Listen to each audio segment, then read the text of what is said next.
কি আইসক্রিম আছে তো? জি। ঠান্ডা নাকি? ঠান্ডা মানে? হ্যাঁ, নিজেই তৈরি করেন নাকি? নিজেই তৈরি করি। বরফগুলো কি মাছের বরফ? না। তো কত করে? 30, 50, 60, স্পেশাল কোনটা? স্পেশাল কত? 100। স্পেশাল 100? ওটা কি কোনো স্যাকারিন ম্যাকারিন নাই?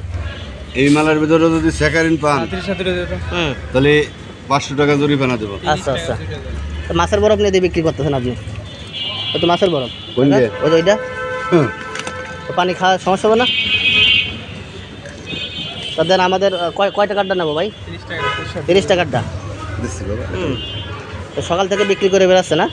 জি। বসে ফরিদপুর শহরেই। এখানে কত টাকার আছে আইসক্রিম?